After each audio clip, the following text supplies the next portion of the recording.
எல்லாருக்கும் வணக்கங்க சார். எல்லா பேட்டி நியூஸில் எல்லாத்துக்குமே கொடுக்குறாங்க, சரிங்களா? கரெக்டாக விசாரிச்சிங்களா? விசாரிச்சுட்டு அதுக்கு தகுந்த மாதிரி எதுக்கு போராட்டம் பண்ணாங்க? குழந்தைக்கு நியாயம் கிடைக்கும். எந்த குழந்தைக்குமே இனிமேல் இந்தமாரி நடக்கக்கூடாது. அதாவது என்னமோ சொன்ன மாதிரி நீதி கேட்டுட்டு எல்லாம் போராடுறதுக்கு உட்காந்துருக்காங்க.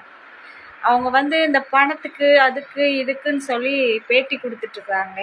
அந்த பொண்ணை விசாரிச்சிங்களா? அந்த பொண்ணு எந்த நிலமையில இருந்தான்னு உங்களுக்கு தெரியுமா? அந்த பொண்ணு தொலைஞ்சு போய் 5 மணிக்கு தொலைஞ்சு போனது. அந்த பொண்ணுக்கே தெரியாது. அவங்க அம்மா அந்த அளவுக்கு போதையில் இருந்தாங்க. நாங்கள் போய் எழுப்பினோம், எந்திரிக்கவே கிடையாது. காலையில் தான் அந்த பொண்ணுக்கே தெரியும். இது ஓப்பனாகவே நான் சொல்கிறேன். அந்த பொண்ணு தொலைஞ்சு போனதே தெரியாது. நாங்கள் போய் பொண்ணு காணாம போச்சு பவி எந்திரினா அந்த அளவுக்கு தான் அந்த பொண்ணு இருந்தா. ஆனால் போலீஸ்காரங்க சல்லடை போட்டு தேடினாங்க. 12:30 எல்லாருமே தேடினாங்க, கிடைக்கல. அவங்க அப்பா ஒரு ஷாப்பில் வேலையை விட்டு வந்து 7 மணி அளவில் தான் அவர் அங்கேயும் இங்கேயும் தேடிட்டு அப்புறம் கம்ப்ளைண்ட் கொடுத்தாரு. இதுதான் உண்மை. அதாவது ஒருத்தவங்க கூட தெரியாமல் அந்த பொண்ணு போக கிடையாது. மிட்டாய் வாங்கி கொடுத்தான், அது வாங்கி கொடுத்தான், அதெல்லாம் உண்மை கிடையாது.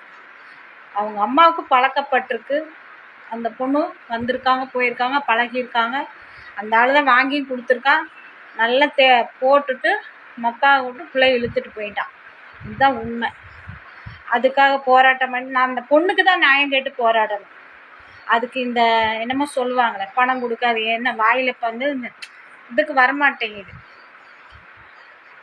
முதலமைச்சர்கிட்ட கோவிச்சுக்கிறாங்க. எல்லாம் கோவிக்கிறக்க நம்ம பிள்ளைய நம்ம தான் பாதுகாப்பு பண்ணணும்.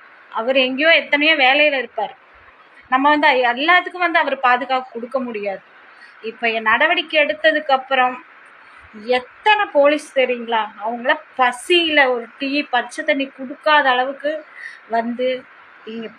நீங்கள் இந்த ஏரியாவுக்கு பேட்டி எடுத்திருந்தா தானே தெரியும். மறியல் பண்ணது சூலூரில், நடந்தது பாரதிபுரத்தில், சரிங்களா? இங்கே பாருங்கள், ஏகப்பட்ட பேர் வெளியில் உட்காந்து நாய் மாதிரி காத்து கிடக்குறாங்க.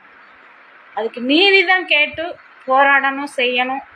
என் பிள்ளைக்கு தகுமானது அது இதுன்னு சொல்லி இந்த பண உதவி சார் முதலமைச்சர் ஐயா உதவி செய்யக்கூடாது. அந்த லேடியை நீங்கள் விசாரிக்கணும்.